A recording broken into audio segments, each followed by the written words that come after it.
Olá a todos, sejam muito bem-vindos a mais uma aula de ciências. Eu sou o professor Virgílio Guedes e a partir de agora vocês vão acompanhar comigo aí mais um conteúdo. Então vamos observar o nosso objeto da aula de hoje. Olha só, na aula 15 nós temos aí o seguinte: objetos de conhecimento, diversidade do reino animal, detalhamento, reino animal, classificação taxonômica e características gerais e reprodução. Muito bem, então agora a gente vai iniciar a nossa aula.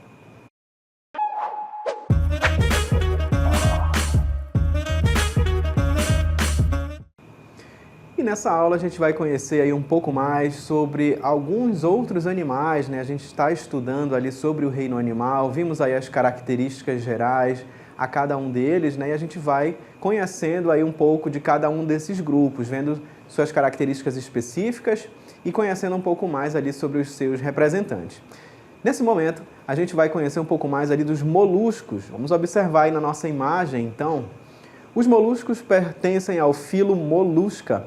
É um grupo diversificado de invertebrados marinhos, né? Só para lembrar que nesse momento a gente está vendo com mais detalhes os invertebrados. E eles pertencem aos invertebrados marinhos de água doce e também terrestres. Quer dizer que a gente vai poder encontrar esses animais tanto na água do mar, né, ou na água doce, ou até mesmo em ambientes terrestres. São caracterizados por corpos moles e muitas vezes protegidos por conchas calcárias. Como você observa aí nessa imagem, a gente está observando aí um molusco, né, que é um caracol, e você pode observar, com certeza já deve ter visualizado, pode até mesmo ter tocado aí um animal desse. Ele tem esse corpo mais mole, né, como a gente pode observar, que é essa parte onde ele está se locomovendo, e em cima a gente observa que ele tem uma concha, né, que é uma concha calcária, que até a gente brinca que é a casa desse animal, né, a gente às vezes fala quando criança dessa forma, mas aí a gente está visualizando que ela vai servir como uma proteção para ele, nessa concha formada ali por materiais calcários, como a gente está observando. E aí, então, como representante ali, a gente tem na imagem um caracol. Além do caracol, a gente vai encontrar outros animais que fazem parte ali dos moluscos, né? E a gente vai ainda conhecer um pouco mais sobre eles ao longo dessa aula.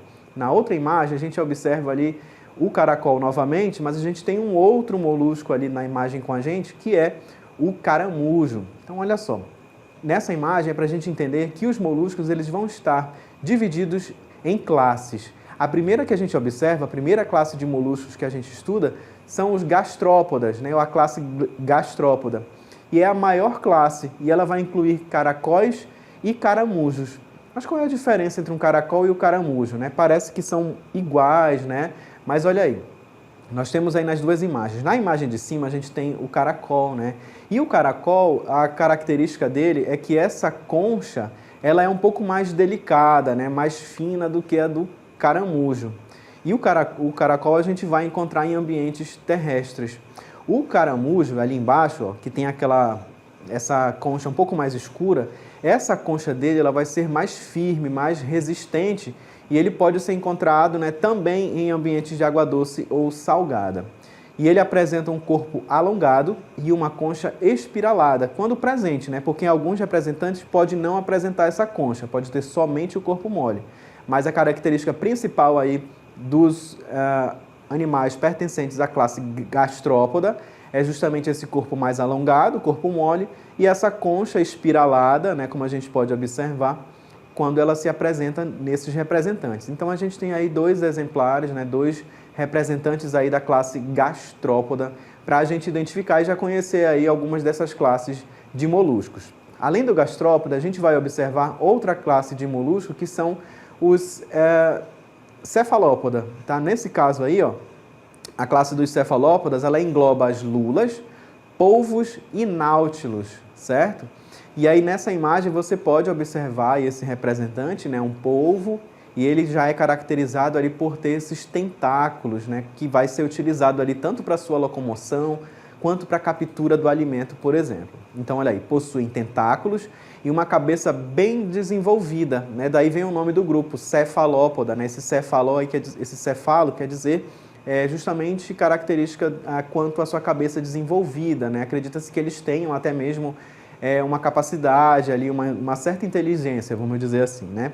E também capacidade de locomoção ativa. certo? Então, como eles têm ali, são animais que vão ser encontrados na água, né, principalmente na água do mar, com a presença desses tentáculos, eles são capazes ali de se locomover. E muitos deles até mesmo têm uma capacidade de mudar de cor, né? Eles mudam a coloração ali do seu corpo de acordo com o ambiente ali onde eles estão, que é para que eles possam ficar ali camuflados e se esconder ali para que eles possam facilitar no momento de captura ali da sua presa. Então a gente viu ali algumas classes, né, dos moluscos, vimos lá o gastrópoda, a cefalópoda, falta mais uma. Vamos observar agora o bivalvia. E olha aí, nessa classe de moluscos a gente vai encontrar o seguinte: essa classe ela inclui moluscos com conchas formadas por duas partes. Cada parte é chamada de valva, como as ostras e os mexilhões. Como são duas, né, por isso que ela é chamada de bivalvia. Bi quer dizer duas, né, ou dupla. Então são duas conchas ali formando esses animais, como por exemplo as ostras e os mexilhões. E aí, o que vai acontecer? Né? Vai acontecer ali uma filtração de partículas alimentares da água. Né? Essa é a forma como eles vão poder ali se alimentar, por exemplo, já que o seu corpo é formado ali por essas conchas, né? No caso das ostras, como a gente observa aí na imagem, você observa, ela está aberta, né? Vamos dizer assim, a gente observa a parte interna, a anatomia interna do corpo desse animal. A gente vê ali uma dessas conchas, certo? Aí a gente tem uma ostra, por exemplo, para a gente visualizar. E as ostras, né, são bem famosas nos desenhos animados, nos filmes, por exemplo, né? Elas são conhecidas justamente pela formação das pérolas, né, onde a gente consegue observar.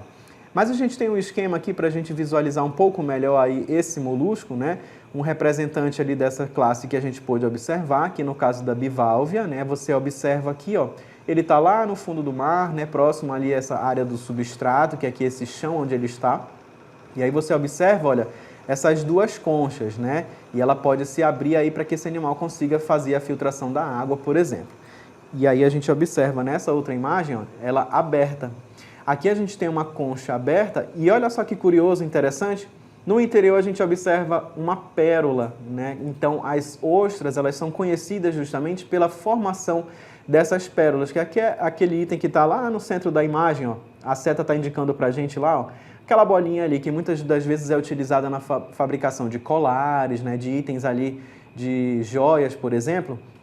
E isso aqui, como é que vai acontecer? Né? Para que aconteça a formação dessa pérola, essa pérola não faz parte do corpo desse animal. Né? O que vai acontecer? A gente vai ver aí uma animação para visualizar como é que acontece a formação aí dessa pérola. Olha só, então você observa aí, ó, aqui a gente tem o molusco, né, a sua concha, e tem um organismo invasor aí, que é um parasita. Pode ser um pequeno micro-organismo, pode ser um grãozinho de areia, por exemplo, e ele entrou ali no corpo através daquela união entre as duas valvas, como a gente pôde observar. Só que essa concha, ela vai produzir essa substância, como a gente está visualizando, ó, que é uma madrepérola, para envolver esse invasor e tentar eliminar. Só que nisso, né, ela está produzindo aí essa madrepérola para eliminar esse invasor e acaba formando a pérola que vai ser muito utilizada ali para as pessoas, né, que retiram ali essa pérola desses animais para fazer a comercialização. Então, eles não fazem ali, não produzem essa pérola originalmente. O que vai acontecer é um mecanismo de defesa que esses animais têm para tentar se livrar daquele invasor, né, como a gente pôde observar aí nessa animação, certo? E a gente vai ainda observar um pouco mais de informações e características ali sobre os moluscos. Agora a gente vai compreender melhor como que está organizada, né, a estrutura corporal desses animais. Observe aí a nossa próxima imagem. Então nós temos aí o seguinte, né, a estrutura corporal dos moluscos. A gente trouxe aí uma imagem de um caracol, né, para a gente poder compreender um pouco melhor. O corpo deles vai estar dividido da seguinte forma. A gente vai ter aí, ó, corpo dividido em cabeça, pé e massa visceral. Então a gente vai identificar aqui na nossa imagem, né? A cabeça do animal, ela está nessa região aqui, ó, onde a gente está visualizando os tentáculos, né? E na ponta dos tentáculos aqui, ó, indicado, a gente vai ter o olho, certo? Ou no caso os olhos, porque a gente tem mais outro aqui, ó. Também nós vamos ter a boca, está indicado aqui no número 10, é a boca desse animal, certo? E na boca, ela vai ter ali uma estrutura que é a chamada rádula. E a rádula ela vai ser muito importante para a alimentação desse animal. Ela vai funcionar ali como uma lixa um pouco mais áspera, onde ele vai raspar o alimento que ele vai precisar para consumir, né, para a sua nutrição. Temos aí, como a gente visualizou, o pé é essa estrutura aqui, ó, que a gente está visualizando, e a massa visceral, ela está interna nessa parte aqui da concha, ó, a concha onde a gente está visualizando, e nesse interior a gente encontra a massa visceral, que é justamente onde estão localizados os órgãos desse animal, né? Como o pulmão, o coração, por exemplo, estão localizados aí no interior dessa concha, certo? E aí a gente também observa que eles apresentam ali uma variedade na forma e no tamanho das conchas, como a gente pôde visualizar, né? Naquela imagem onde nós vimos inicialmente, a gente tinha lá um comparativo entre caracol e caramujo, e a gente viu que as conchas elas eram diferenciadas, né? Apresentavam uma espiralação ali diferente. No caso também das ostras, né, tem um formato da concha diferenciado também. E alguns outros não vão apresentar concha, como a gente visualizou também nos nossos exemplos. Então a gente pôde conhecer um pouco mais ali sobre os moluscos, né? Vimos as principais classes e a organização corporal, vimos a formação da pérola, né, pelas ostras. Agora a gente vai conhecer ali um outro grupo de animais invertebrados, que também é bem conhecido nosso, muitas das vezes a gente encontra até mesmo no quintal da nossa casa, que são os anelídeos. Observa aí na nossa imagem. Os anelídeos, representados aí pela minhoca, né? Como eu falei, a gente pode encontrar ali no solo, né? No chão, por exemplo, na terra, né? Como a gente visualizou, e eles apresentam essas características como a gente vai conhecer. Eles têm um corpo segmentado. O segmentado quer dizer que ele vai ser todo dividido, né? Ele vai ser dividido com anéis repetitivos ao longo do comprimento. Então visualiza aí na imagem dessa minhoca, você observa que ela tem esse aspecto mais avermelhado, né? Meio marrom, mas ela parece que está toda dividida em anéis, né? Como se ela fosse formada pela união de vários anéis ao longo do comprimento do seu corpo. Daí que vem o nome do grupo anelídeos, né? Justamente pela presença desses anéis ao longo do corpo desse animal, é o que vai dar essa característica. E aí, como representantes, né, inclui não somente as minhocas, como a gente já comentou, mas também a sanguessuga e os poliquetas marinhos.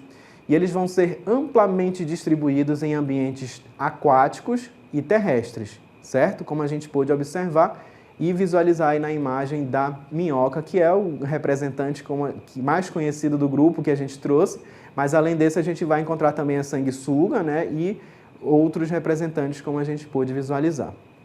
A partir da próxima imagem a gente observa agora a classificação, né, os grupos de anelídeos como a gente comentou. Então olha só, seguindo o critério da presença ou ausência de cerdas, podemos dividir esses animais em 3 grupos, né? Primeiro, poliquetas. Poliquetas destacam-se por apresentarem uma grande quantidade de cerdas, né, que são espécies de pelos um pouco mais espessos, né, que estão ali no corpo desse animal. Os parapódios atuam promovendo a locomoção e respiração em algumas espécies. Os poliquetas eles vão ser encontrados no ambiente marinho. Nessa imagem, a gente pode observar aí um representante, né, do poliqueta, como a gente pode visualizar, essa característica ali das cerdas ao longo do corpo aí desse animal. Na próxima imagem, a gente observa um outro grupo, que são os oligoquetas.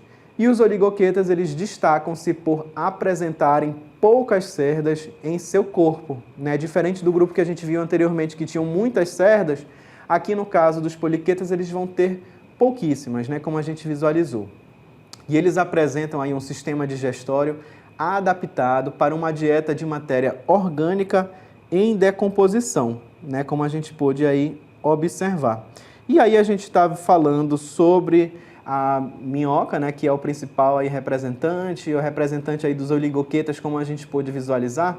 Aqui na nossa imagem a gente traz um esquema em 3D para a gente conhecer e visualizar de uma forma mais ampliada ali, ter um pouco mais de noção da segmentação, né, do corpo desses animais. Então você observa aqui a minhoca aí no solo, né, no chão, como a gente está visualizando, que é um local onde ela vai ser encontrada, né? Lembrando que ela também é muito utilizada para melhorar o solo, né, para fazer ali aquela compostagem, por exemplo. E somente dela estar se locomovendo no interior desse solo, ela já vai deixando esse solo mais arejado, porque onde ela vai passando, ela vai deixando ali umas espécies de túneis, né, o local ali onde ela percorreu, e isso torna o solo mais arejado, mais propício ali para a plantação, por exemplo. Mas olha só, vamos observar aí na nossa imagem, nós temos aí essa divisão aí que a gente pôde observar, essa segmentação do corpo da minhoca, né? Então você observa, são vários anéis ali, ó, sendo formados.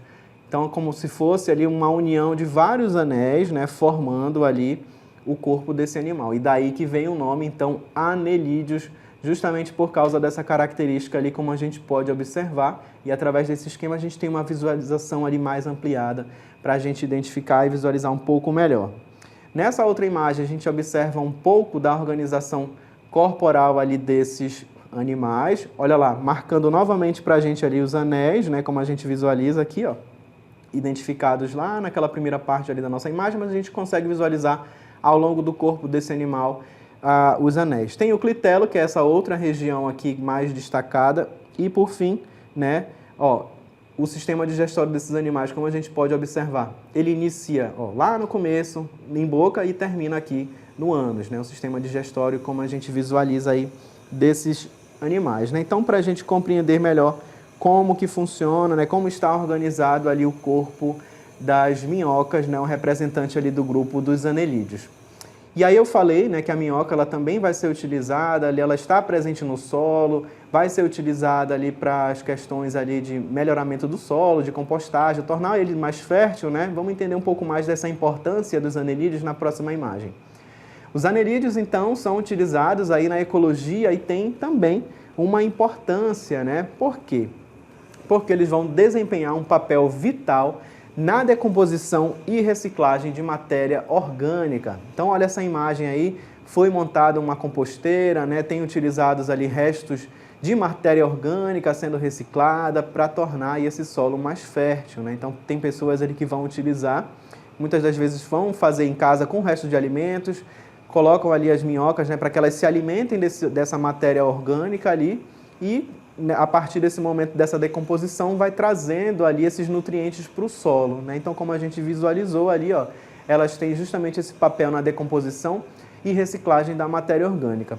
Algumas espécies elas são indicadoras da qualidade do solo e da água, né? Então, se a gente tem ali um solo que tem a presença da minhoca, por exemplo, a gente sabe que é um solo bom, né? Porque ele é propício para o desenvolvimento desse ser vivo, que no caso é a minhoca, né? O mesmo pode acontecer de um outro representante ali dos anelídeos presentes na água, também pode ser um bom indicador. A gente tem um outro grupo ali de anelídeos para visualizar, que são os irudíneos. Os irudíneos, eles não possuem cerdas. Os outros dois que nós vimos, né, um tinha bastante, o outro tinha pouco e esse aqui já não tem. No caso dos irudíneos, então, algumas espécies de sanguessugas são parasitas e alimentam-se temporariamente do sangue de alguns animais, né? As sanguessugas, como a gente pôde visualizar, elas vão ser encontradas na água, né? Às vezes elas podem se alimentar também do sangue de alguns animais, das pessoas que entram ali naquela água, por exemplo, e aí na sua boca ela vai ter uma espécie, né, de lâmina bem fina, onde ela vai utilizar, ela vai se fixar ali na pele daquele animal ou daquela pessoa e ela vai se alimentando ali do sangue. E aí a pessoa nem percebe, né, por causa desse aparelho bucal ali onde ela tem essa lâmina, né, vai ter uma espécie ali de substância que a pessoa não vai perceber justamente que essa sanguessuga ela está ali retirando o sangue daquele animal ou daquela pessoa, né? Somente quando ela visualiza que ela consegue identificar ali que tem um animal retirando ali o seu sangue, né? Então é importante adotar ali alguns cuidados e não puxar, né, de forma brusca, porque pode comprometer ali um pouco mais e causar uma hemorragia, um sangramento, né? Precisa ter um certo tipo de cuidado ali para eliminar. Então a gente pode observar aí alguns desses grupos de animais invertebrados, vimos moluscos, né? Vimos anelídeos, vimos seus principais representantes ali e as suas classes, mas a gente tem um outro grupo ali para a gente estudar, que é o grupo dos artrópodes.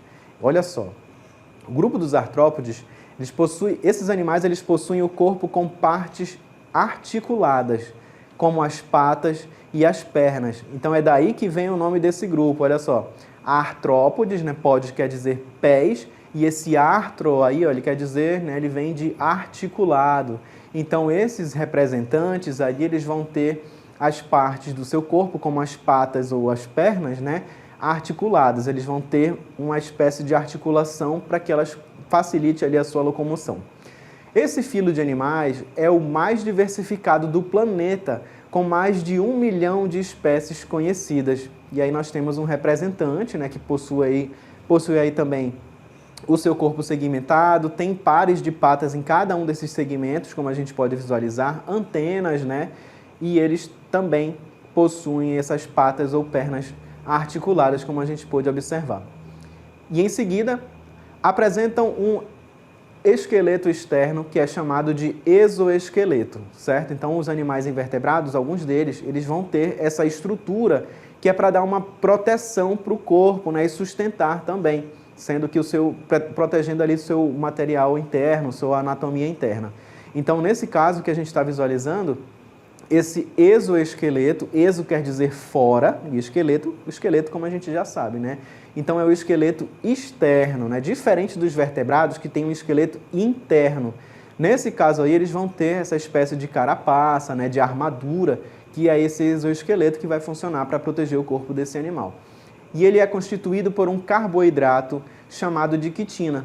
Se vocês já ouviram falar em algumas questões, em alguns outros textos, né, falando do exoesqueleto quitinoso, é justamente esse esqueleto externo que é formado pela quitina. Daí vem exoesqueleto quitinoso, como a gente pôde observar. E aí a gente visualizou, então, aquele representante lá dos artrópodes. Ainda sobre os artrópodes, a gente observa que por eles possuírem o corpo revestido pelo exoesqueleto, os artrópodes não crescem continuamente. E dessa forma precisam trocá-lo algumas vezes para que consigam crescer. Aí na imagem você está vendo um exemplo de um artrópode, né, que é a cigarra. A gente conhece geralmente a cigarra pelo som que ela emite, né? E aí na outra imagem a gente visualiza um pouco mais sobre a troca desse esqueleto que ela vai precisar realizar. A troca se chama muda ou equidise e pode ocorrer diversas vezes ao longo da vida do animal. Provavelmente vocês já ouviram o som aí de uma cigarra, já visualizaram alguma cigarra, ou até mesmo se depararam com essa equidise, né? Esse exoesqueleto em uma árvore, por exemplo. Às vezes a gente até visualiza e pensa que é uma cigarra, mas se você for ver com detalhe, é somente o corpo ali que ela deixou, né? Aquele exoesqueleto. Então, como a gente pôde visualizar, esses animais eles vão crescer, né? Precisam se desenvolver.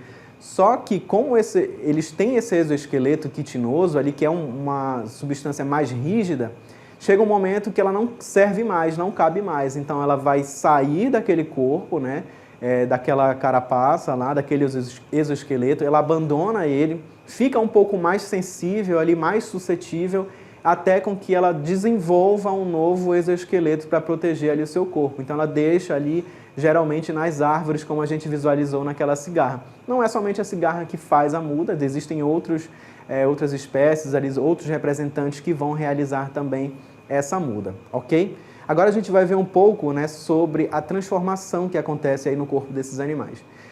Alguns artrópodes, como a maioria dos insetos, sofrem um processo chamado de metamorfose, onde ocorre uma transformação do seu corpo e do seu modo de vida. E o principal representante que nós temos é a borboleta. A borboleta ela tem várias fases ali de desenvolvimento, né, a sua fase ali de pupa, né, de ovo, por exemplo, e ela vai originar uma lagarta. Essa lagarta ela vai passar por um período onde ela vai se desenvolver dentro de um casulo, e a partir do momento onde ela consegue ali sair desse casulo, ela já no casulo vai desenvolver ali as asas e ela vai conseguir voar, né? Então ela adquire ali essa estrutura para que ela possa voar. Então você observou que aconteceu uma transformação no corpo e no modo de vida desse animal, certo? Na próxima imagem a gente observa aí um pouco mais sobre os aracnídeos. A gente vai ver alguns dos representantes também dos artrópodes. Os aracnídeos eles possuem 4 pares de patas locomotoras, um par de quelíceras e um par de pedipalpos. E eles não possuem antenas e o seu corpo é dividido em cefalotórax e abdômen. São representantes dos aracnídeos as aranhas, os escorpiões, também os carrapatos e os ácaros. E aí na imagem você observa essa estrutura que nós comentamos, né, presente no corpo dos aracnídeos, como no caso aí do escorpião que a gente está visualizando. Nós também temos aí dentro dos artrópodes, a gente vai ter o grupo dos insetos. E esse é o maior grupo aí que a gente vai encontrar. Existe uma grande diversidade de insetos aí presentes no ambiente. E eles possuem um corpo dividido em cabeça, tórax e abdômen e 3 pares de patas, certo? Um par de antenas e, em muitas espécies, 1 ou 2 pares de asas. Não são todos os insetos que vão ter asas, que vão conseguir voar, mas alguns deles vão ter 1 ou 2 pares de asa, como no caso aí da abelha, que está aí nessa flor, né, que ela é muito importante para fazer a polinização dos vegetais, que é um representante aí dos insetos e tem o seu corpo organizado dessa forma. Além dos insetos, a gente visualiza aí os crustáceos, e eles apresentam um corpo dividido em cefalotórax e abdômen, 2 pares de antenas e número de patas variável, né? A gente pode ter uma diferença ali de número de patas de acordo com cada um desses representantes. Possuem 3 ou mais pares de apêndices modificados como peças bucais. E aí nós temos também os quilópodes.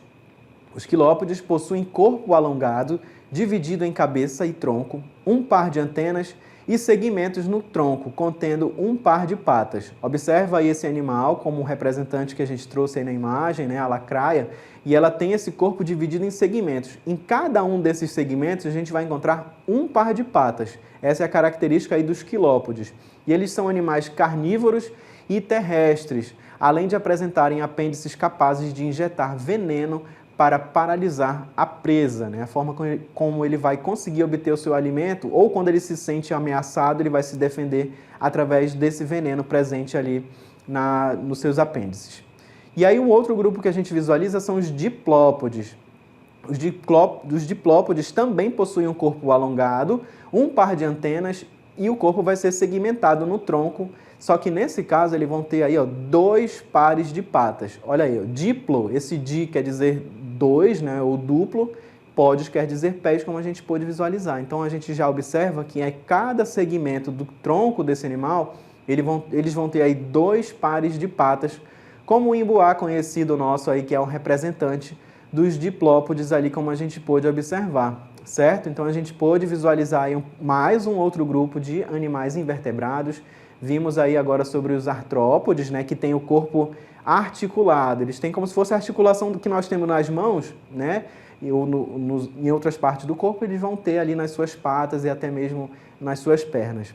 E a gente vai visualizar agora mais um grupo que são os equinodermos. Os equinodermos, eles vivem no ambiente marinho e destacam-se por seus representantes. Em sua maioria, apresentam o corpo repleto de espinhos ou projeções pontiagudas, né, que é a característica principal aí desses animais, né, onde a gente visualiza lá equinodermos, né, dermos quer dizer pele, e equino vem aí justamente de espinhos. Então são animais ali que apresentam justamente esses espinhos ou essas projeções pontiagudas ao longo ali do seu corpo. Uma outra característica marcante nos equinodermos é a presença de um sistema vascular aquífero, também chamado de sistema ambulacrário, que a gente vai visualizar aí na próxima imagem para a gente compreender um pouco melhor. E esse sistema ambulacrário ele vai funcionar tanto como sistema circulatório, para excreção e auxilia na locomoção desses animais. Você está visualizando uma imagem ali de uma estrela do mar e ela tem esse sistema ambulacrário, onde vai entrar ali um fluido, né? A água, por exemplo, ela entra ali em uma determinada região, vai passar por essas ampolas que nós estamos visualizando, podendo chegar ali até os pés e eles vão se esticar e eles conseguem então se locomover. Na próxima imagem a gente observa ali os principais grupos de equinodermos, né, os seus principais representantes. Na primeira imagem nós temos ali o grupo dos asteroides, que é o grupo onde nós temos as estrelas do mar, certo? Então as estrelas do mar também que são famosas, aí, conhecidas por filmes, né, por desenhos, por exemplo, são animais exclusivamente ali de água marinha, né, a gente já da água salgada, por exemplo, e aí nós temos então como asteroides a estrela do mar. E você se observar aí com detalhes essas imagens, você pode observar que todos eles têm o corpo ali com espinhos, né, ou essas proporções ali mais pontiagudas, como a gente visualizou, né? Então todos uns maiores, outros mais finos, né? Outros menores, mas a principal característica desses animais é justamente a presença desses espinhos. O outro grupo que a gente visualiza são os ofiuroides, nessa imagem central, são semelhantes às estrelas do mar, mas eles têm o corpo mais afinalado. Temos os crinoides, como o lírio do mar que a gente está visualizando. Na outra imagem nós temos os holoturóides, onde nós temos o pepino do mar. Olha como ele parece com um pepino, né? Mas ele tem ali o corpo justamente com essa presença desses espinhos. E os equinoides, que compreendem ali as bolachas da praia ou até mesmo o ouriço do mar, certo? Então são alguns representantes ali dos equinodermos, como a gente pôde visualizar.